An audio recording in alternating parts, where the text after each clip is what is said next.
Hello everyone, good morning. जैसा कि आप सबको पता है, हम क्लास 10th के 4 चैप्टर्स कंप्लीट कर चुके हैं। लास्ट चैप्टर जो हमने जस्ट कंप्लीट किया है, चैप्टर नंबर 4 क्वाड्रेटिक इक्वेशंस। अगर किसी का कंप्लीट नहीं हुआ है तो जो लिंक है वो डिस्क्रिप्शन में है, आप उनको स्टडी कर सकते हैं। आज हम बहुत ही इंटरेस्टिंग चैप्टर स्टार्ट करेंगे। इंटरेस्टिंग भी है और इम्पॉर्टेंट भी है। इम्पॉर्टेंट इसलिए है क्योंकि ये 10th, 11th, 12th तीनों क्लासेस में आपको स्टडी करना है और कॉम्पिटिटिव पॉइंट ऑफ व्यू से भी ये वेरी इंपॉर्टेंट टॉपिक है। ठीक है, कंपटीशन का ऐसा कोई भी एग्जाम नहीं होता जिसमें अर्थमेटिक प्रोग्रेशन से क्वेश्चंस नहीं आए, तो ये बहुत ही इंपॉर्टेंट टॉपिक है। इसका स्टार्ट 10th क्लास से होता है। 10th से पहले इसको हम स्टडी नहीं करते हैं बिल्कुल भी, कहीं पे भी। उसके बाद 11th, 12th उस पर कंप्लीट हो जाता है 12th के बाद। ठीक है, तो हम इसको आज फर्स्ट लेक्चर हम इसका आज डिस्कस करेंगे। उसमें आपको जितनी भी बातें बताई जाएं, अगर आप ये चैप्टर पहली बार में सीख जाओगे तो आपके लिए बहुत बेनिफिशियल होगा, बिकॉज आपको ये सीखना तो पड़ेगा। 10th में है, 11th में है, 12th में है। उसके बाद भी अगर ज़रूरी नहीं है कि आप 10th के बाद साइंस स्ट्रीम में जाओ, उसके बाद अगर किसी और स्ट्रीम में भी जाते हो तो वहाँ भी इसका यूज़ आपको मिलेगा। और कंपटीशन में तो फिर हर स्ट्रीम वाला बच्चा जाएगा ही, तो वहाँ तो इसको ये मस्ट है। यानी कि बहुत ही इंटरेस्टिंग टॉपिक है, बहुत ही इंपॉर्टेंट टॉपिक है और सबसे ज़रूरी बात, बहुत ही ईजी टॉपिक है। ठीक है, कुछ एक बातें बस आपको समझनी है। अगर आप वो सारी बातें समझ गए तो आप ये चैप्टर बड़ी आसानी से समझ जाओगे। इसमें कुछ लंबी चौड़ी बात है नहीं, बस थोड़ा सा माइंड आपका साफ होना चाहिए, उसके बाद आप कर जाओगे इसको। ठीक है, स्टार्ट करते हैं। सबसे पहले हमारे पास चैप्टर का नाम है arithmetic progression. That means short form में हम बार बार अर्थमेटिक प्रोग्रेशन, ये दो वर्ड लंबे लंबे हैं, इनको बार बार ना लिखें, इसलिए हमने इसको शॉर्ट फॉर्म में लिखा है एपी। ठीक है, तो एपी क्या होता है? एपी सीखने से पहले आप एक दो चीज चेक करो एक बार, कि मान लो मेरे पास एक सीक्वेंस है नंबर्स का। सीक्वेंस क्या होता है? चलो पहले सीक्वेंस से स्टार्ट करते हैं। सीक्वेंस क्या होता है? एक अरेंजमेंट होता है नंबर्स का। An arrangement of numbers, an arrangement of numbers in a definite order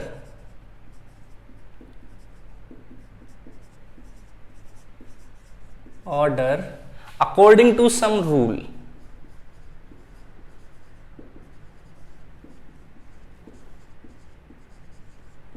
According to some rule, इसको बोलते हैं हम सीक्वेंस। जैसे हमारे पास जैसे एक सीक्वेंस लिखा हुआ है 1 3 5 7 9 एंड सो ऑन। ठीक है, अब आपको समझ में आ रहा होगा ये किस टाइप का सीक्वेंस। सबसे पहले 1 है, फिर 3 है, फिर 5 है, फिर 7 है।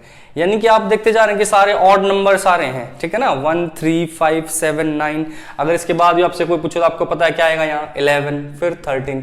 तो ये एक सीक्वेंस है, एक रूल के अकॉर्डिंग। रूल दूसरा आप इसमें ये भी अप्लाई कर सकते हो कि भाई हम हर टर्म में 2 ऐड करते चल रहे हैं, तो हम इसकी नेक्स्ट टर्म ऐसे यहां बता सकते हैं। तो दिस इज कॉल्ड सीक्वेंस। मतलब सीक्वेंस क्या होता है? एक अरेंजमेंट होता है नंबर्स का according to some rule in a definite order. किसी डेफिनेट ऑर्डर में, किसी डेफिनेट फैशन में जब हम नंबर्स को एक रूल के अकॉर्डिंग अरेंज कर देते हैं तो उसको क्या बोलते हैं? सीक्वेंस। ये चीज फिलहाल ये छोटी सी बात है, ये क्या है? सीक्वेंस। सीक्वेंस बहुत सारे टाइप के हो सकते हैं। जैसे ये हो सकता है 1 4 9 16 25 एंड सो ऑन। आपको समझ में आ रहा होगा किस टाइप का सीक्वेंस है ये सीक्वेंस है। पहले 1 का स्क्वायर, फिर 2 का स्क्वायर, फिर 3 का स्क्वायर, फिर 4 का स्क्वायर, फिर 5 का स्क्वायर। नेक्स्ट अगर चेक करें तो फिर 6 का स्क्वायर आ जाएगा, क्या होगा? 36। ऐसे चलते जाएंगे ना, कभी खत्म ही नहीं होंगे ये। तो यहाँ पे क्या रूल आ रहा है? किस रूल के अकॉर्डिंग है ये? स्क्वायर ऑफ नेचुरल नंबर्स बोल सकते हैं आप, अपने तरीके से करेक्ट आप यहां पे डिफाइन कर सकते हैं। ठीक है, रूल जो है, ऑर्डर, तो ये भी एक फैशन में लिखे हुए हैं। 1 4 ये स्क्वायर चलते आ रहे हैं, तो ये सीक्वेंस होते हैं। ठीक है, जो सीक्वेंस है उसके इनको बोलते हैं टर्म्स। ये हर चीज क्या है? ये है टर्म्स। ठीक है, ये किसकी टर्म्स हैं? ये एक सीक्वेंस की टर्म्स है। इनको क्या बोलेंगे हम? Terms of sequence. अब ये फिलहाल सीक्वेंस है तो इसलिए हमने इसको टर्म्स ऑफ सीक्वेंस लिखा है। ठीक है, ऐसे ही जाके देखो किस तरीके से चल रहा है ये सीक्वेंस हमारा। अगर मैं इसको इसी सीक्वेंस को डीपली स्टडी करूं तो किस तरीके से चल रहा है? पहले 1 का स्क्वायर आया, फिर 2 का स्क्वायर, फिर 3 का स्क्वायर, 4 का स्क्वायर। मतलब जो 5th टर्म है वो क्या है? 5th टर्म क्या है? 5 का स्क्वायर। 6th टर्म क्या है? 6 का स्क्वायर। ऐसे ही nth टर्म क्या होगी, n स्क्वायर, ठीक है ना। nth टर्म क्या होगी, इसी फैशन में चलेंगे ना हम तो, सेम इसी ऑर्डर में। तो nth टर्म क्या होगी, इस nth टर्म को हम tn लिख देते हैं। tn क्या होगी हमारी यहाँ पे n स्क्वायर। तो ये इसको कई बार nth टर्म बोला जाता है, कई बार इसको जनरल टर्म बोला जाता है। तो ये टर्म्स है हमारी, किसकी टर्म्स है, सीक्वेंस की। ये हमारी फर्स्ट टर्म है, ये सेकंड टर्म है, तो इनको डिनोट करते, ये t1 होगी हमारी फर्स्ट टर्म, ये t2 सेकंड, ये t3, ये t4, ये t5, ऐसे चल के t6, ठीक है। तो ये हमारी ये टर्म्स है, क्लियर हुई बात। ऐसे ही जनरल टर्म मैंने निकाल ली कि इससे मेरे को पता ही चल गया कि जनरल टर्म कैसी है, n स्क्वायर। फिलहाल ये हम स्टडी कर रहे हैं सीक्वेंस के लिए। फिलहाल हमने एपी का यहाँ कुछ नहीं पढ़ा, सिर्फ मैंने आपको सिर्फ ये समझाने के लिए बताया है कि एक सीक्वेंस होता है, उसमें नंबर ऑफ टर्म्स होती हैं, उसमें किसी तरीके से वो लिखी जाती हैं। जनरल उसकी हम टर्म निकाल सकते हैं, उसका मेथड पता कर सकते हैं कि भाई किस मेथड से या किस फैशन में, किस ऑर्डर में, किस रूल के अकॉर्डिंग इन टर्म्स को लिखा गया है। उसके बाद हम अब चलते हैं एपी की तरफ। एपी क्या होता है, अब एपी की बात आप ध्यान से सुनना। एपी भी एक अरेंजमेंट ऑफ टर्म्स होता है, अरेंजमेंट ऑफ टर्म्स, बट उसमें डिफरेंस क्या है, यहां तो हम किसी भी रूल के अकॉर्डिंग डिफाइन कर सकते हैं। सीक्वेंस के अंदर तो हम कोई भी रूल अप्लाई कर सकते हैं, सीक्वेंस तो वो बन जाता है। लेकिन एपी का क्या मतलब होता है, एपी एक सीक्वेंस ही होता है टर्म्स का, अरेंजमेंट किया होता है टर्म्स का। किस तरीके से कि जो हर टर्म है ना, अगर फर्स्ट टर्म हमारे पास, सेकेंड टर्म फर्स्ट में कुछ ऐड करने से मिलेगी, फिर नेक्स्ट टर्म उस सेकंड में कुछ ऐड करेंगे तब मिलेगी, ऐसे ही चलते जाएंगे। एक एग्जांपल के थ्रू समझते हैं इनको हम, ये आपको क्लियर होना चाहिए सीक्वेंस।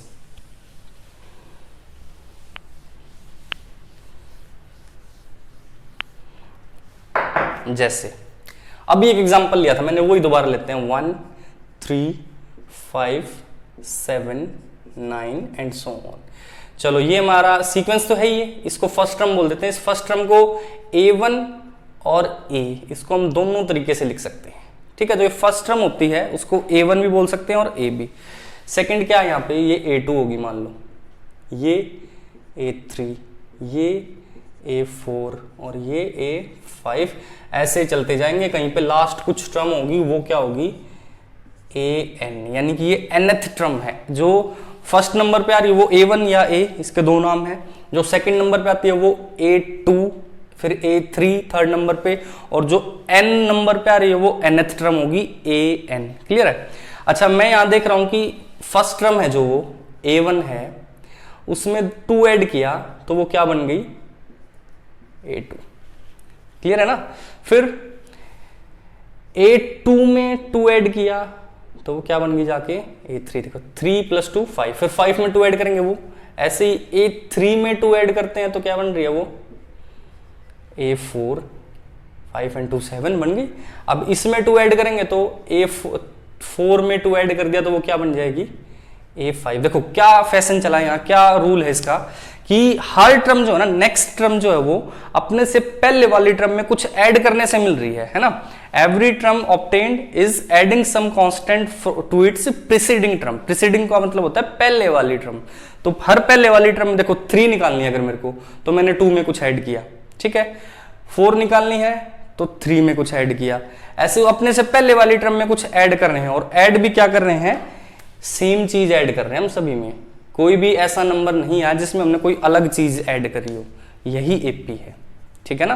तो एपी क्या है, एपी की डेफिनेशन लिखने से पहले चलो एक और एग्जांपल कर लेते हैं। ये जो सीरीज है ना हमारी, ये एपी में है कि हर टर्म में कोई एक फिक्स नंबर ऐड करने से जब नेक्स्ट टर्म मिले तो वो सीक्वेंस हमारा क्या बन जाता है, एपी। क्लियर है। ऐसा नहीं होना चाहिए कि 1 3 5 और 7 की जगह 8 आ जाए। ये दो तो ठीक है, इसमें 2 ऐड किया, इसमें 2 ऐड किया, लेकिन यहाँ पे तो 2 ऐड नहीं होनी, यहाँ 3 ऐड हो गया, तो ये एपी नहीं होगी हमारी, ठीक है। तो हर टर्म में कुछ फिक्स नंबर ऐड करने से जो चीज ऑब्टेन्ड होती है उसको एपी बोला जाता है। चलो एक और एपी लिखते हैं, 20 15 10 5 एंड सो ऑन।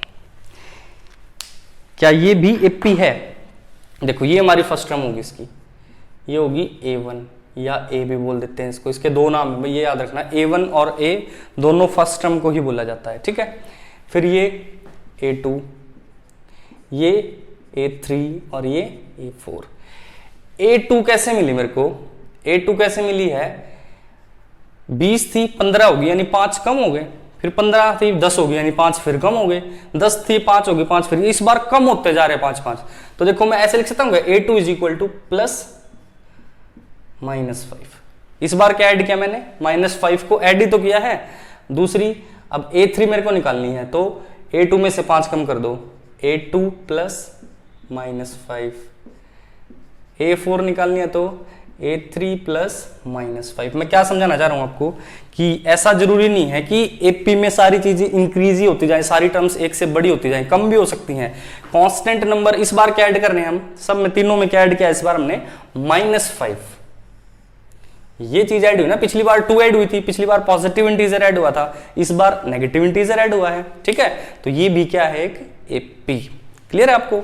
हो सकता है कुछ एक फिक्स नंबर ऐड होना चाहिए सब में, ऐड या सब्ट्रैक्ट जो भी है, इसको आप सब्ट्रैक्ट भी बोल सकते हैं वैसे तो, लेकिन अगर हम ऐड की लैंग्वेज में लिखेंगे तो फिर -5 लिखना पड़ेगा। ठीक है, तो ध्यान रखने वाली बात यह है कि या जो भी नंबर, जो भी कांस्टेंट ऐड हुआ है वो एक फिक्स नंबर होना चाहिए। ठीक है, क्लियर हुई बात?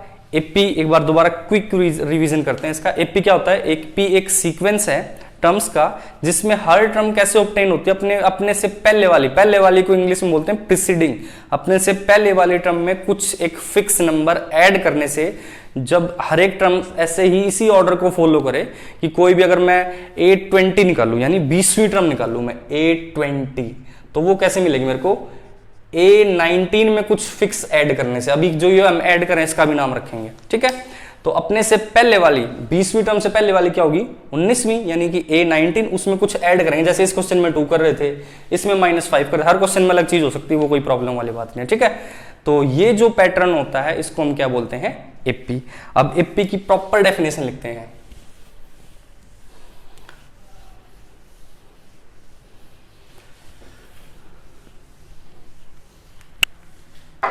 AP की प्रॉपर डेफिनेशन होती है, an AP is a list of number in which each term is obtained by adding a fixed number to the preceding term। लिखते हैं, शॉर्ट फॉर्म में लिखूंगा मैं, AP लिख रहे हैं। AP का मतलब अब आपको समझ जाना चाहिए कि अर्थमेटिक प्रोग्रेशन है। an AP is a list of number, is a list या सीक्वेंस बोल सकते हैं, list of numbers in which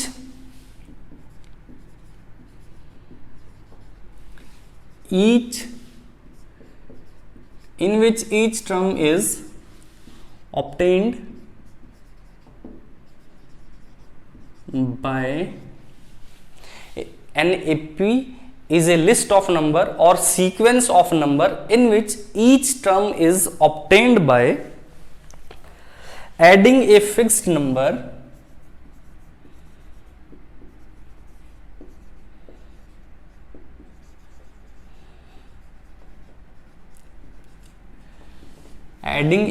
number to its preceding term।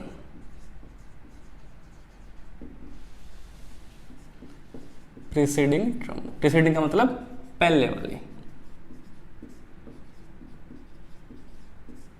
अपने से पहले वाली टर्म में जब एक कुछ नंबर ऐड करने के बाद हम लिखते हैं तो उस सीक्वेंस को या उस लिस्ट ऑफ नंबर्स को क्या बोलते हैं? AP। ठीक है, अभी आपको मैंने 2 एग्जांपल दिखाए थे। एक एग्जांपल में तो मैं हर चीज में, हर टर्म में 2 ऐड कर रहा था, है ना, और दूसरे में -5। तो जो ये हर चीज में, हर क्वेश्चन में ये जो ऐड या सब्ट्रैक्ट कर रहे हैं ना, हम ऐड ही कर रहे हैं। सब्ट्रैक्ट की तो बात ही नहीं करेंगे, हम इतनी छोटी क्लास में नहीं कि हम उसको सब्ट्रैक्ट लिखें। ऐड -5 को भी ऐड कर सकते हैं। ठीक है, तो वो जो हर चीज में वो फिक्स नंबर जो ये ऐड हो रहा है ना, ये हर क्वेश्चन में ऑलमोस्ट अलग अलग ही आ रहा है। तो इस फिक्स नंबर को क्या बोलते हैं? Common difference. ये कॉमन डिफरेंस है। कॉमन इसलिए है कि हर टर्म के बीच में ये ऐसा ही सेम रहेगा, कॉमन है ये सबके लिए। ठीक है, the fix number is called the fixed number is called common difference. Common difference इस फिक्स नंबर को हम बोलते हैं कॉमन डिफरेंस, और इसको भी डिनोट करने का एक सिंबल होता है and it is denoted by, इसको डिनोट करने का सिंबल होता है डी, स्मॉल डी। जब भी अब हम एपी वाले चैप्टर में डी लिखा देखेंगे कहीं पे, तो वो क्या हो जाएगा हमारा कॉमन डिफरेंस। ध्यान रहे कि डी कैपिटल नहीं, डी स्मॉल, स्मॉल डी से हम इसको डिनोट कर सकते हैं। और अभी आपने देखा कि अभी मैंने 2 क्वेश्चन किए थे, एक में फर्स्ट वाले जो एग्जांपल था 1 3 5 7, उसमें जो कॉमन डिफरेंस था यानी कि जो डी था वो हमारा क्या था 2।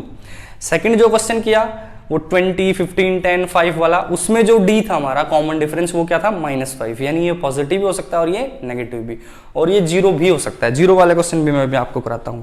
It can be positive, negative और जीरो।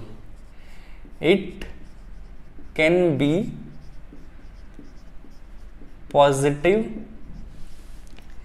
नेगेटिव और जीरो। देखो पॉजिटिव वाला एग्जांपल मैंने आपको दे दिया, नेगेटिव वाला एग्जांपल दे दिया, एक जीरो वाला एग्जांपल भी देता हूं मैं आपको। ये सीक्वेंस है, इसमें देखो फर्स्ट टर्म 1 है, फिर 1 में जीरो ऐड किया तो सेकंड टर्म आ गई 1 + 0 1, फिर ये जीरो, फिर मतलब इनमें कुछ नहीं ऐड हो रहा, तो कुछ नहीं ऐड हो रहा तो क्या हो रहा है, जीरो ऐड हो रहा। तो यहाँ पे कॉमन डिफरेंस क्या है, डी की वैल्यू क्या है इस क्वेश्चन में, जीरो। और इस टाइप की जो एपीज होती है उसको हम कांस्टेंट एपी बोलते हैं, कांस्टेंट एपी। क्लियर हुई आपको बात। कांस्टेंट एपी में कॉमन डिफरेंस क्या होता है, जीरो, मतलब सारी टर्म सेम लिखी जाएंगी। तो एपी की बात करते हैं तो हर टर्म कुछ ना कुछ ऐड करने से मिलनी चाहिए हमें, और जब सेम ही लिखी हुई है सारी टर्म तो मतलब कुछ भी ऐड नहीं हुआ है, कुछ भी ऐड नहीं हुआ, तो इसका मतलब क्या है, जीरो को हमने यहाँ पे ऐड किया है। तो ये सारी सीक्वेंस सेम लिखी गई है। डी की वैल्यू इस क्वेश्चन में क्या आ जाएगी, जीरो। तो जब डी की वैल्यू जीरो हो तो उस एपी को हम क्या बोलते हैं, कॉन्स्टेंट एपी। क्लियर। अब इसके 2-3 फॉर्मूलाज के बारे में चलते हैं, ये आप नोट कर लें, ये दोनों पूछे जाने वाली बात है, कई बार पूछ लेते हैं। डिफाइन एन एपी, तो आप एपी को किस तरीके से डिफाइन करते हैं वो इसकी डेफिनेशन है, या पूरी यहीं तक लिखनी है आपको। ये डेफिनेशन अगर एपी की पूछी जाए तो ये पूरा बिल्कुल स्टैंडर्ड फॉर्म में लिखा हुआ है, ये आपको यहीं तक लिखना, आप इसको एक बार नोट कर लो। नेक्स्ट पढ़ते हैं हम एपी की कुछ स्टैंडर्ड बातों के बारे में स्टडी करते हैं। उससे पहले एक आधा और एग्जाम्पल मैं आपके सामने लिख देता हूं। जो सबसे पहला क्वेश्चन अराइज होता है एपी में, तो वो ये चेक करने का अराइज होता है कि जो कुछ हमें ये लिस्ट ऑफ नंबर दे देगा, कोई भी लिस्ट ऑफ नंबर इसने हमें लिख के दे दी, मान लेते हैं किसने दे दिया 4 6 8 10 12, इसने हमसे पूछा क्या ये जो सीक्वेंस लिखा हुआ है या जो ये लिस्ट ऑफ नंबर की बात करते हैं, बार बार ये मैं सीक्वेंस बोल रहा हूं, बात एक ही है। तो क्या ये सीक्वेंस, या कई बार सीक्वेंस हम इसलिए भी नहीं बोल सकते कि हम बिना चेक करे बता नहीं सकते ना कि ये सीक्वेंस है या नहीं है, क्योंकि सीक्वेंस में एक प्रॉपर रूल होता है, तो इसलिए लिस्ट ऑफ नंबर बोलना ज्यादा सुटेबल रहेगा। ठीक है, अगर आपको दिख रहा है कि किसी प्रॉपर रूल के अकॉर्डिंग लिखे हुए हैं ये नंबर्स, तो आप उनको सीक्वेंस बोल सकते हैं, अदरवाइज तो लिस्ट ऑफ नंबर बोलना ज्यादा सुटेबल है आपके लिए। चलो, उसने हमसे ये पूछा कि ये जो लिस्ट ऑफ नंबर है क्या ये एपी है। एपी चेक करने का तरीका एक ही है आज तक हमारे पास। आपको ये चेक करना है कि ये जो लिस्ट ऑफ नंबर्स लिखे हुए ना, इसमें जो टर्म्स हैं उनके बीच का जो कॉमन डिफरेंस है क्या वो हर टर्म में सेम है। ठीक है, कैसे निकालते हैं वो, 4 6 यानी कितने का डिफरेंस आया, 2 का। यहाँ कितने का डिफरेंस है, 2 का। 6 के बाद क्या हुआ, 8 यानी 2 प्लस की है, यहाँ भी क्या कितने का डिफरेंस है, 2 का। यहाँ भी 2 का और यहाँ भी 2 का, यानी कि जितनी टर्म्स इसने दी थी ना हमें उन सब में 2 का डिफरेंस है, यानी दिस इज एन एपी। ये पक्का क्या है, एपी। तो क्योंकि यहाँ पे सब में डिफरेंस क्या है, 2 का डिफरेंस है, और इसी डिफरेंस को अब हम डिफरेंस नहीं बोलेंगे, इसको हम कॉमन डिफरेंस बोलेंगे। ठीक है, अब आती है बात प्रॉपर तरीके से सॉल्व करने की, 4 6 8 10 एंड सो ऑन। अभी मैंने आपको बताया था कि ये जो टर्म्स होती हैं इनको A1 A2 A3 A4 से लिखते हैं। ठीक है ना, तो A1 A2 A3 A4, अच्छा यहाँ पे A1 क्या है, ये A1 है, बार बार नहीं लिखेंगे, अब आपको ये याद होनी जानी चाहिए। जो फर्स्ट टर्म है वो A1 या A, A2 A3 A4। Check करने का तरीका क्या होता है, सबसे पहले 2 में से 1 माइनस करेंगे, A2 माइनस A1, देखते हैं क्या आता है, 6 माइनस 4 कितना आया, 2। फिर 3 में से 2 माइनस करेंगे, A3 माइनस A2, A3 क्या है 8, A2 क्या है 6, 8 माइनस 6 2, फिर A4 माइनस A3 करेंगे 10 माइनस 8 यानी कि 2। A4 के बाद A5 तो है नहीं, अगर होती तो फिर A4 minus A5 minus A4 करते, फिर ये चेक करते कि जो डिफरेंस है सब में सेम है क्या, तो सब में 2 है। Yes, this list of number forms AP, फिर क्या लिखेंगे, yes this list of numbers form an AP। क्या फॉर्म कर रहा है ये, AP। क्लियर है। तो अगर आपको ये लिस्ट ऑफ नंबर गिवन हो और ये पूछा जाए कि ये AP फॉर्म कर रहा है नहीं कर रहा है, तो यही मेथड है, हर नेक्स्ट टर्म में से उससे पहले वाली माइनस करो। A1 में से तो कुछ माइनस नहीं कर सकते ना, A1 में से तो कुछ माइनस, क्योंकि इससे प्रीसीडिंग टर्म तो है ही नहीं। जहां हम AP की डेफिनेशन लिखते हैं वहां भी ये बात मेंशन करनी है कि एक्सेप्ट द फर्स्ट टर्म, लास्ट में एक लाइन वो लिख देना जहां AP की डेफिनेशन लिखी कि फर्स्ट टर्म को छोड़ के हर टर्म में कुछ ना कुछ एक फिक्स नंबर ऐड करने से जो हमें लिस्ट ऑफ नंबर्स या सीक्वेंस मिलता है उसको हम क्या बोलते हैं, AP। वहां एक लाइन ऐड कर देना, except the first term. Clear है। चलो, ये तो हो गया AP चेक करने का तरीका। अब मैं कुछ टर्म्स लिख रहा हूं। अब जो बात है, जो अब मैं फॉर्मूला फॉर्म करने जा रहा हूं, ये आपको बड़े प्यार से समझना, ध्यान से देखना। AP मैंने ऐसे लिख लिया, ये फर्स्ट टर्म होगी मेरी A, ये होगी A2, ये होगी A3, ये होगी A4, ज्यादा नहीं लिखते हैं, 4 तक ही लिख लेते हैं, ठीक है। अच्छा, अभी मैंने एक नंबर, अभी जो सीक्वेंस लिखा था वो क्या था, 4 6 8 10, और यहां मैंने D की वैल्यू निकाल ली थी। D की वैल्यू क्या आई थी, 2। D की वैल्यू इस क्वेश्चन में 2 थी ना, अभी जस्ट निकाला था। तो देखो सेकेंड टर्म कैसे फॉर्म करी है, A2 कैसे फॉर्म करी है, A1 में कुछ ऐड किया था, क्या ऐड किया था, D, ठीक है। चलो, A2 कैसे फॉर्म हुई थी, A2 कैसे फॉर्म हुई थी, A1 क्या है 4, 4 में कुछ ऐड किया, D क्या था 2, तो A2 अपने आप क्या आ गई 6। ये बात आप समझते हो कि A2 कैसे फॉर्म हुई है, A1 में हमने कुछ ऐड किया है, ठीक है। ऐसे ही A3 कैसे फॉर्म होगी, A3 फॉर्म होगी A2 में कुछ ऐड कर दो, उससे प्रीसीडिंग टर्म क्या, प्रीसीडिंग टर्म में कुछ ऐड करते हैं तभी तो कोई टर्म फॉर्म होती है। तो A3 कैसे फॉर्म हुई, A2 में कुछ ऐड कर दो। बट A2 क्या है, A2 है, A2 की जगह मैं यहां लिख सकता हूं, A2 की वैल्यू ये है A प्लस डी, यहां मैंने A2 की जगह क्या पुट कर दिया, A1 प्लस डी, और ये प्लस डी। तो A3 की वैल्यू क्या आई, A1 प्लस 2D। ध्यान से रखना इस बात का। A4 कैसे फॉर्म करते हैं, A4 कैसे फॉर्म करेंगे, इससे प्रीसीडिंग टर्म में D ऐड कर देंगे, कोई फिक्स नंबर ऐड करते हैं ना, उस फिक्स नंबर को D बोल रहे हैं, अब बार बार कॉमन डिफरेंस है वो। तो इससे प्रीसीडिंग टर्म कौन सी है, A4 से पहले वाली टर्म है A3 में कुछ ऐड कर दिया, क्या ऐड कर दिया, D, ठीक है। बट मैंने अभी A3 की वैल्यू निकाली, A3 की वैल्यू क्या है, A3 जो ये है इसकी वैल्यू है A1 प्लस 2D, तो यहां मैंने A3 की जगह A1 प्लस 2D रख दिया, और एक D ये था। तो A4 की वैल्यू क्या आई है, A1 प्लस 3D। कुछ ऑर्डर समझ में आ रहा है। चलो एक और निकाल लेते हैं, फिर देखते हैं और ज्यादा समझ में आता है क्या। अब अगर A5 मेरे को निकालनी हो, A5 कैसे निकालते हैं, इससे पहले वाली में कुछ ऐड करें, इससे पहले वाली कौन होती है, A4, उसमें क्या ऐड करें, D। A4 की क्या वैल्यू है, A4 की वैल्यू है A1 प्लस 3D, A4 की जगह रख दिया A1 प्लस 3D, और एक D ये रहा। A5 क्या आ गया हमारा, A1 प्लस 3D और D 4D। अब आपको समझनी बहुत इंपॉर्टेंट बात, इससे ज्यादा नहीं लिख रहा मैं, ये आपको पता चल रहा है मैं कैसे पुट करके निकाल रहा हूं वैल्यूज को। अब देखो क्या फैशन आया है हमारा, एक ये वैल्यू मैंने रख ली, A5 की फाइनल वैल्यू तो यही है, A3 की फाइनल वैल्यू यही है, और A4 की फाइनल वैल्यू है। मैं इन सबको एक साथ लिख रहा हूं, A3 is equal to A1 plus 2D, A4 is equal to A1 plus 3D, और A5 is equal to A1 plus 4D। देखो क्या समझ में आना चाहिए आपको इनसे।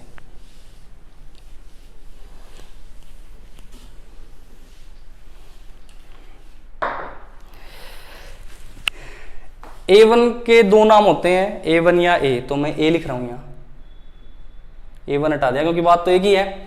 A1 बोलो या A बोलो, बात एक ही है। देखो क्या फॉर्मूला बना,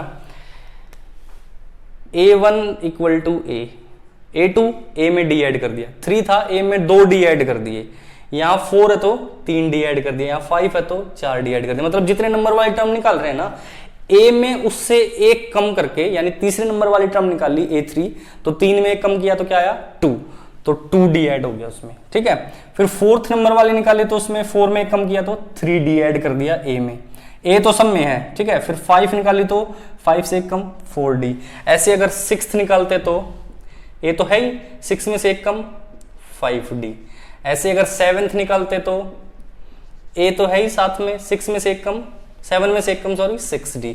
ऐसे ही अगर A 100 निकालते तो A तो चलेगा ही साथ में, 100 से एक कम 99D। ऐसे ही A 120 निकालते तो A तो साथ में चलेगा ही, प्लस 120 से 1 कम करेंगे तो 119D। ऐसे अगर A N निकालते तो A तो चलेगा ही, N से एक कम क्या होता है N-1 into D।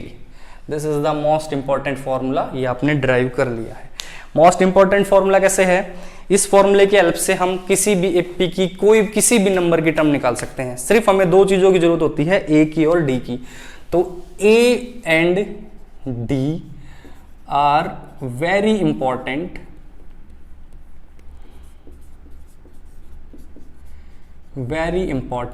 Tools for AP. ये बात बड़ी ध्यान से समझ लेना। कोई भी एपी है, उसका अगर आपसे कोई भी चीज पूछी गई, अभी आपसे बहुत सारी क्वेश्चन अराइज होंगे आपके सामने, कुछ भी पूछा गया है किसी भी एपी का, तो सबसे इंपॉर्टेंट जो टूल्स है हमारे पास वो कौन कौन है, ए और डी। ए क्या होता है, ए उस एपी की फर्स्ट टर्म होती है। सबसे पहले आपको तो एक लिस्ट ऑफ नंबर्स गिवन होंगी, अगर लिख के दे दिया कि एपी है तो कोई भी प्रॉब्लम आपको नहीं आएगी, फिर आपको चेक नहीं करना है कुछ भी। अगर सिर्फ आपको ये लिखा मिलता है कि लिस्ट ऑफ नंबर है, तो पहला काम आपका चेक करने का कि ये जो लिस्ट ऑफ नंबर्स है ना, ये एपी है या नहीं है। क्योंकि अगर वो एपी होगा तभी हम अपने जितने सारे अभी फॉर्मूले ड्राइव करने जा रहे हैं वो तभी उसमें अप्लाई कर सकते हैं, ठीक है। तो पहला काम तो अगर एपी गिवन है तो बहुत अच्छा है, नहीं गिवन है तो हम एक बार चेक कर लेंगे कि एपी है कि नहीं है। कैसे चेक करते हैं, अभी बताया था ना कि हर टर्म में से उससे पहले वाली माइनस करके, ऐसे a2 माइनस a1 करो, a3 माइनस a2 करो, a4 माइनस a3 करो, जितनी दे रखी है भाई, चाहे 10 दे रखी हो तो 10 दे रखी हो तो a10 माइनस a9 तक। वैसे 4 या 5 से ज्यादा किसी क्वेश्चन में है नहीं, बट अगर दे रखी हो तो फिर सारी माइनस कर करके देखनी पड़ेंगे हमें। हो सकता है कि क्या पता है 10 टर्म है, 9 का डिफरेंस सेम है, जो 10 था उसका डिफरेंस अलग आ जाए। तो अगर एक का भी डिफरेंस अलग आ जाता है तो फिर वो एपी नहीं है, वो वहीं पे नेग्लेक्ट हो जाएगा, ठीक है। तो ये बात आपको ध्यान रखनी है। सबसे इंपॉर्टेंट टूल्स हैं ए एंड डी, ठीक है। ए कैसे निकालते हैं, ए तो निकालने देखना है बस आपको, जो सबसे पहली टर्म होगी लिस्ट ऑफ नंबर्स में या एपी में जो सबसे पहली टर्म्स होती है उसको ए बोला जाता है। A1 और A उसी के नाम है दोनों के, ये ठीक है।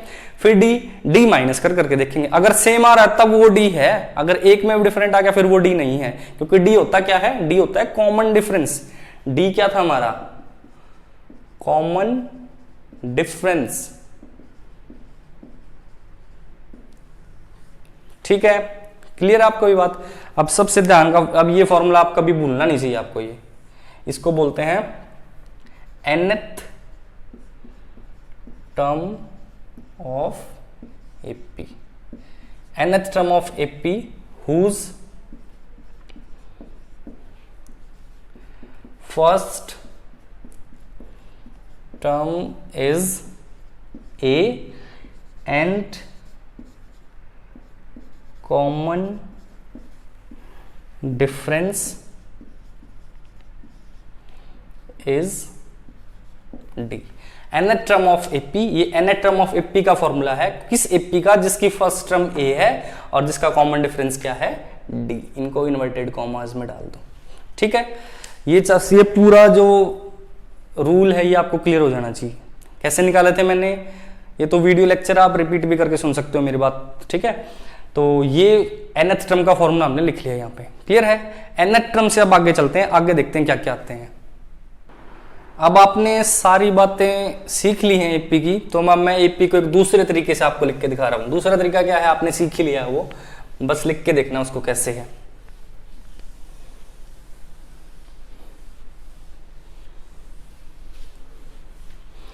अगर आपको ए और डी पता है तो आप कुछ भी कर सकते हैं। फिर सिर्फ अगर आपको ए और डी निकालने आ गए तो आप एपी पूरा समझ गए हैं, फिर सिंपल कैलकुलेशन आपके पास, ठीक है। ए और डी आर मोस्ट इंपॉर्टेंट। अगर एपी को मैं ऐसे लिख रहा हूं, देखो एपी कैसे लिखी, first term is a, second term a two कैसे लिखते हैं, ए टू भी लिखी थी ना, ए प्लस डी, तो second term is a plus D.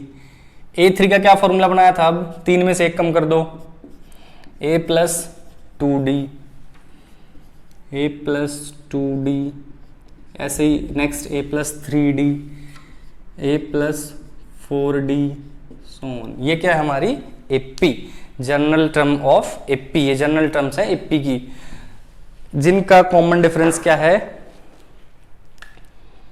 Are general terms of AP. हमेशा कैपिटल्स में लिखना है आपको, एपी हैविंग कॉमन डिफरेंस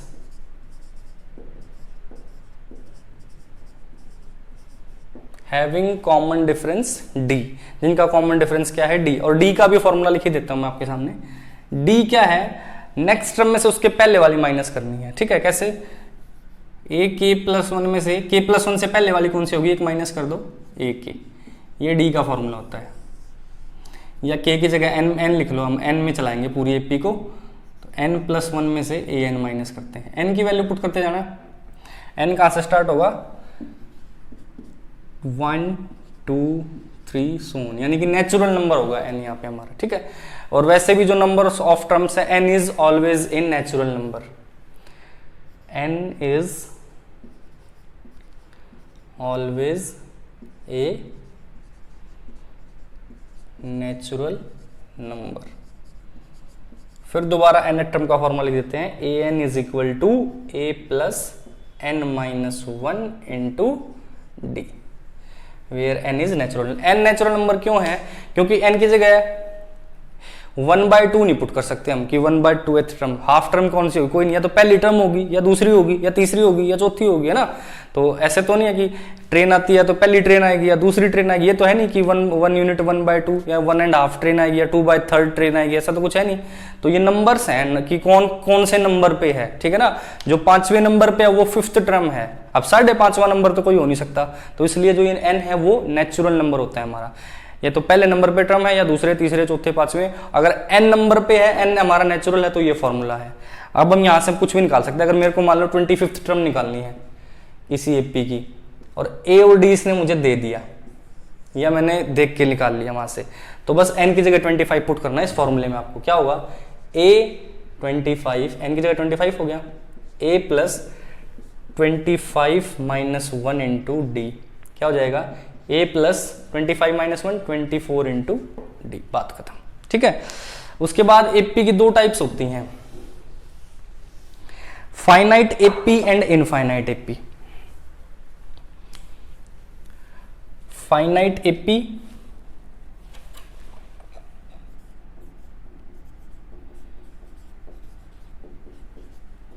दूसरा इनफाइनाइट एपी।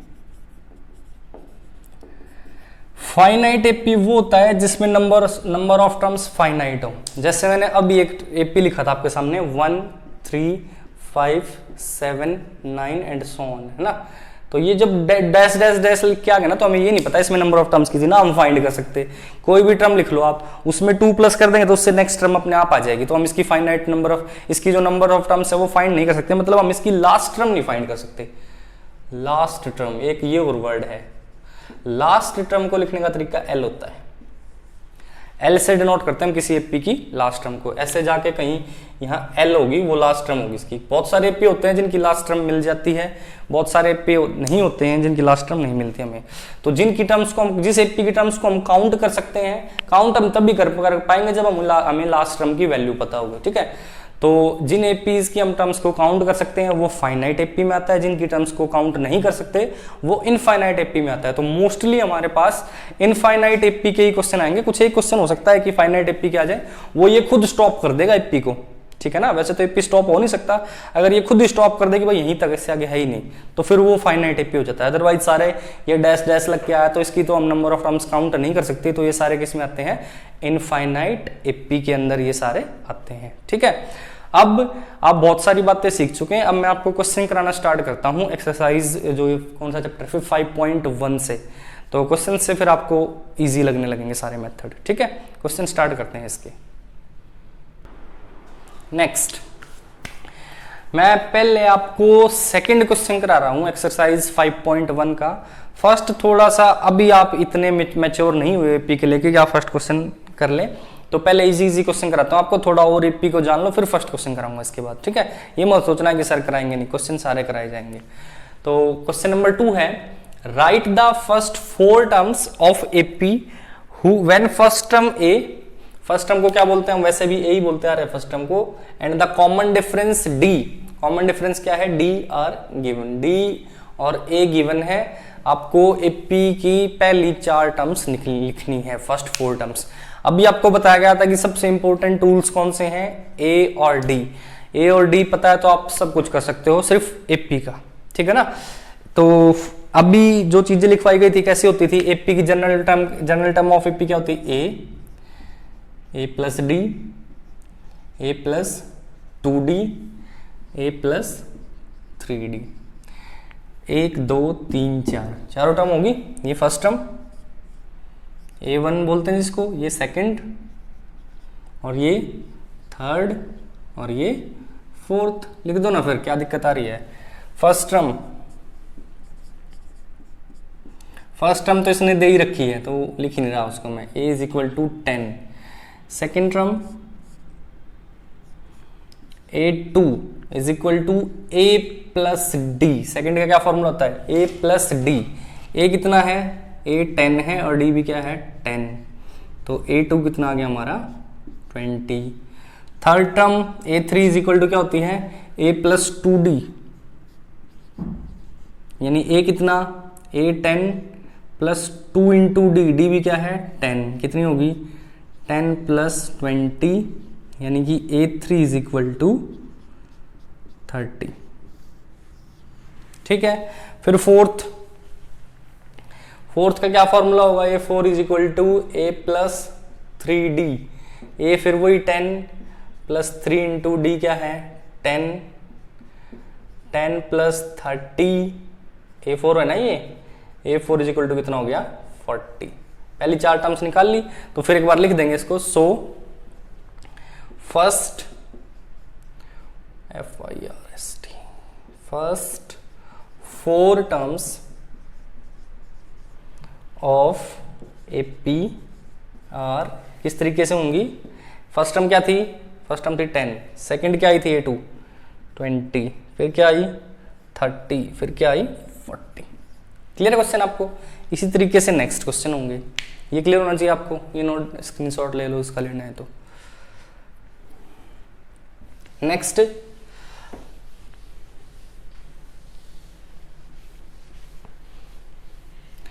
में a है -2 और d क्या है 0, d 0 है, तो a2 क्या होगी a प्लस डी, a क्या है -2, d क्या है 0, तो ये भी क्या आ गई -2। ऐसे ही a3 क्या होगी a प्लस 2d, a कितना है -2 प्लस 2 इंटू 0, ये भी क्या आ गई -2 प्लस 0, दैट मीन्स -2।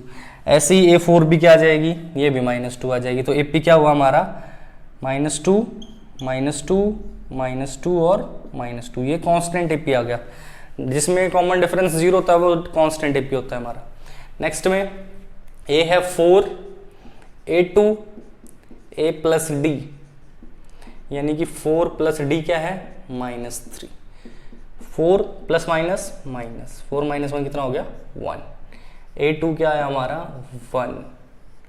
A3 क्या होगा, A3 का formula A plus 2d, A कितना है A फिर वही 4, 2 इंटू डी क्या है -3, तो ये हो गया 4, 3 2 6 -6, दैट मीन्स -2। A3 क्या है हमारा -2। A4 A4 क्या होगा, A plus 3 into D, D कितना है -3 और A कितना है 4, 3 3 जा 9, दैट मीन्स -5। तो क्या सीक्वेंस आया, क्या AP की लिस्ट ऑफ नंबर्स आई 4, 4 के बाद 1, 1 के बाद -2, फिर -5, ऐसे ही -8 8 फिर आते रहते हैं। ठीक है, और पार्ट क्या है इसका नेक्स्ट पार्ट है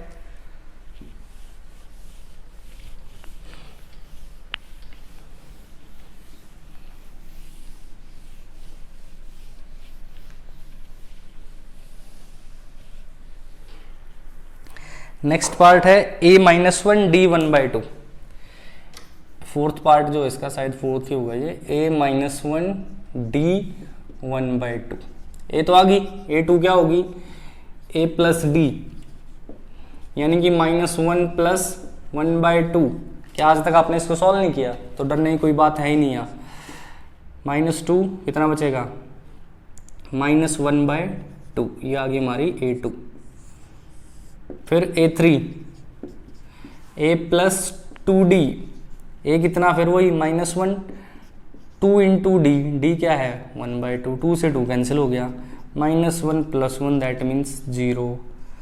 A3 क्या आ गया हमारा 0। फिर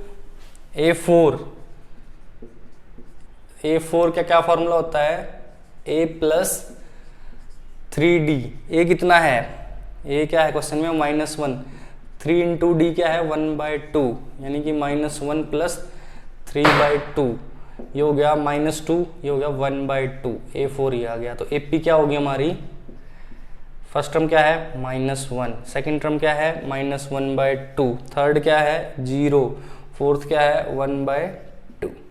क्लियर है। एक और पार्ट बचता है इसको रफ ही कर लेते हैं, यहीं पे सॉल्व करेंगे उसको।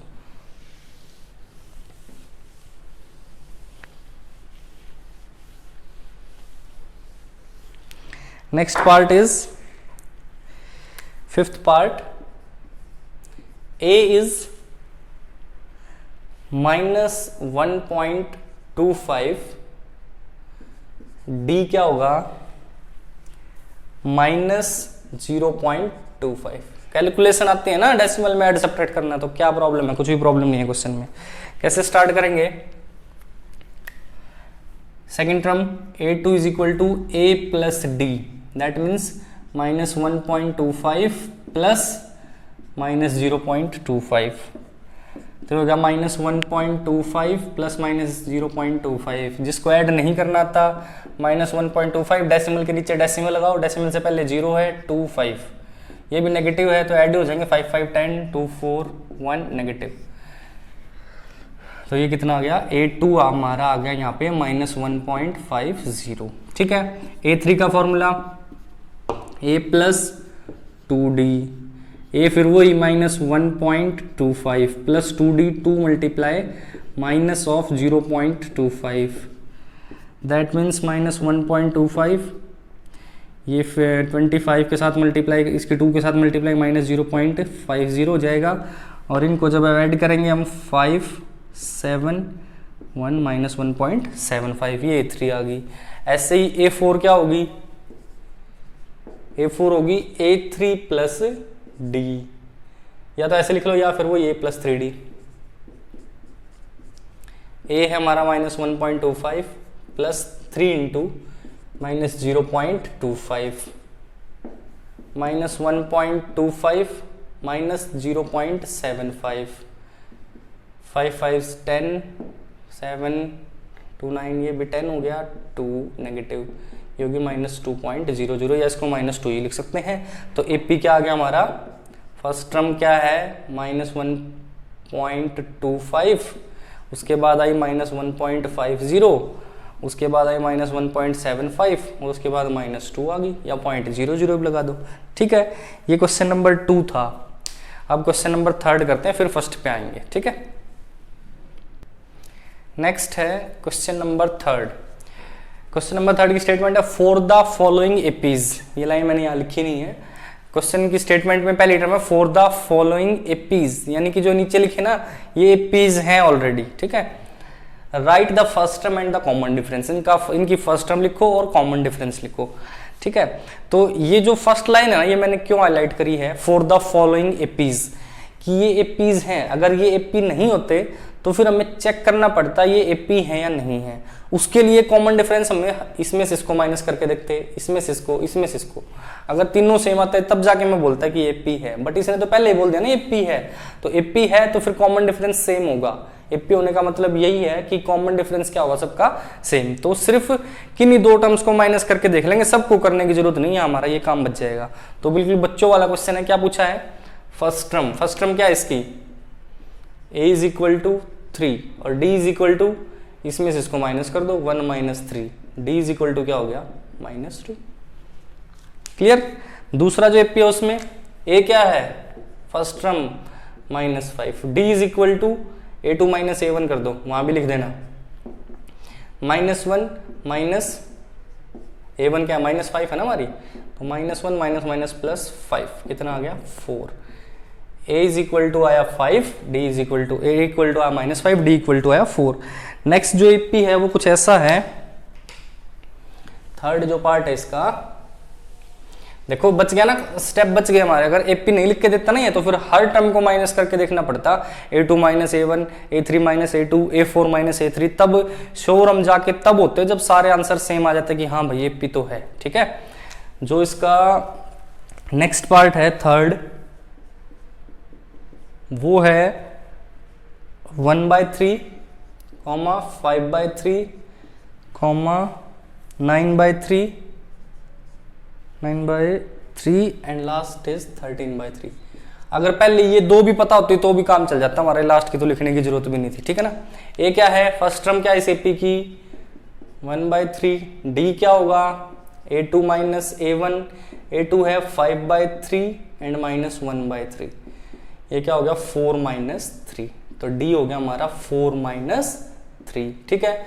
ऐसे ही फोर्थ पार्ट है इसका 0.6, 1.7, 2.8, 3.9, 0.6, 1.7, 3.8 और 2.8, सॉरी ये 2.8 और 3.9। ए क्या है, a is 0.6, d is a2 minus a1, d is 1.7 a2 minus 0.6 यानी कि 1.1, ये हो गया हमारा d।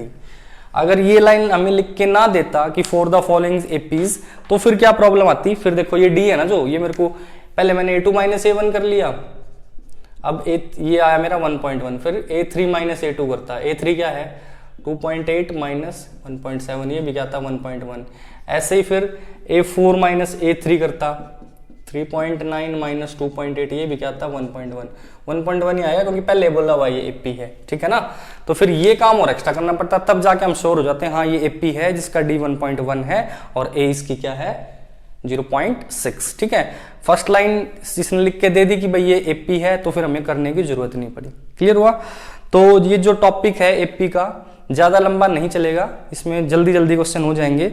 अब जो इसके 5.1 का क्वेश्चन नंबर फर्स्ट और फोर्थ बचता है हमारा, सिर्फ उनको भी कर लेंगे, कोई बड़ी बात है नहीं। एक बार जस्ट हम स्टार्टिंग से रिकॉल कर लेते हैं क्या क्या आज हमने स्टडी किया है। स्टार्ट कहाँ से किया था, स्टार्ट किया था हमने सीक्वेंस क्या होते हैं। सीक्वेंस क्या होते हैं, एक अरेंजमेंट ऑफ नंबर्स होते हैं हमारे पास जो एक ऑर्डर को फॉलो करते हैं, डेफिनेट रूल के अकॉर्डिंग लिखे हुए होते हैं। फिर सीक्वेंस का और एपी का क्या रिलेशन था कि एपी भी सीक्वेंस ही होता है, लेकिन वो रूल क्या होता है वो सब में एक ही तरीके से चलेगा। सीक्वेंस में बहुत सारे रूल्स हो सकते हैं कि भाई स्क्वायर चल रहे हो या क्यूब चल रहे हैं या कुछ ऐड कुछ सब्ट्रैक्ट कुछ इस तरीके का कि भाई स्क्वायर ऐड करते चल रहे हैं या क्यूब ऐड करते चल रहे हैं, बहुत सारे रूल हो सकते हैं। लेकिन एपी में सिर्फ एक ही रूल होता है कि ऐसा अरेंजमेंट होता है, ऐसी लिस्ट ऑफ नंबर्स होती है हमारे पास जिसमें जो हर टर्म जो है वो अपने से पहले वाली मतलब प्रीसीडिंग टर्म में कुछ ऐड करने के बाद हमें मिलती है। और सिर्फ फर्स्ट टर्म को छोड़ के, फर्स्ट टर्म को इसलिए छोड़ते हैं कि फर्स्ट टर्म से पहले तो 0 नंबर पे तो कोई टर्म होती नहीं ना, तो उसमें क्या ऐड करेंगे। तो फिर क्या बना एपी हमारा कि इस टाइप का लिस्ट ऑफ नंबर जिसमें हर टर्म कैसे ऑब्टेन होती है, अपने से पहले वाली में कुछ फिक्स नंबर ऐड करके।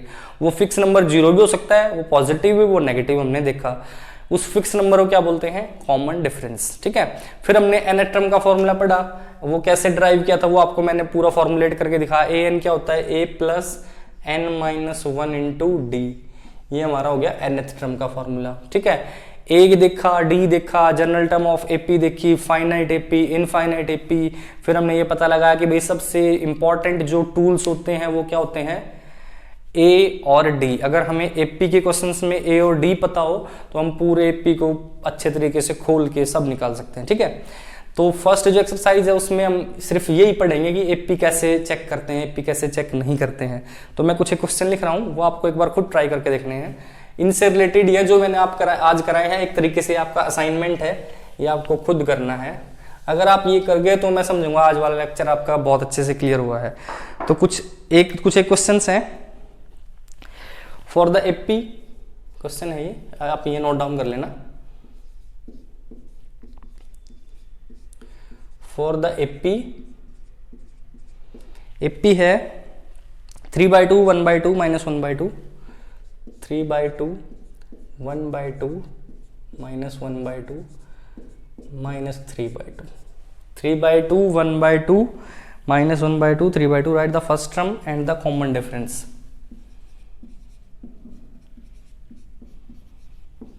Write the first term and common difference. Also write next 4 terms.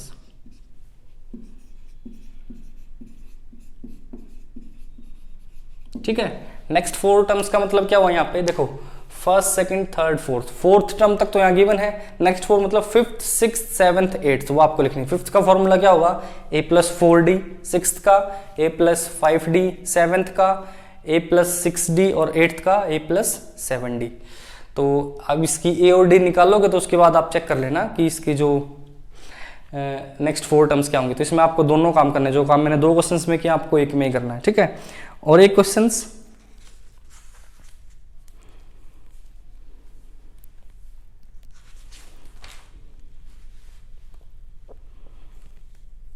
चलिए, बाकी जो क्वेश्चंस है वो नेक्स्ट लेक्चर के बाद मैं आपको निकालने दूंगा। अभी फिलहाल आप यही क्वेश्चन करो, या आपने तो अपने पास से कोई और क्वेश्चन ड्रॉ करके आप खुद ही कर सकते हो उन क्वेश्चंस को। ठीक है, होप एपी का जब तक आपको कंसेप्ट ना क्लियर हो ये लेक्चर रिपीट करना है। आई रिक्वेस्ट यू, ये क्लियर होने के बाद एपी आपको बिल्कुल सबसे हल्का चैप्टर लगेगा आपकी क्लास 10th का। और 11th में जाओगे तो फिर वो टीचर को कराने की भी जरूरत नहीं होगी आपको, यही क्वेश्चन 11th में दोबारा आएंगे तो फिर वो आप खुद कर सकते हो। ठीक है, तो यहाँ एपी का ये फर्स्ट लेक्चर है, यहाँ हम स्टॉप करते हैं। नेक्स्ट जब भी फर्स्ट लेक्चर होगा उसमें 5.1, 5.2 से रिलेटेड क्वेश्चन हम कंप्लीट करने की कोशिश करेंगे। Thank you so much and have a good day.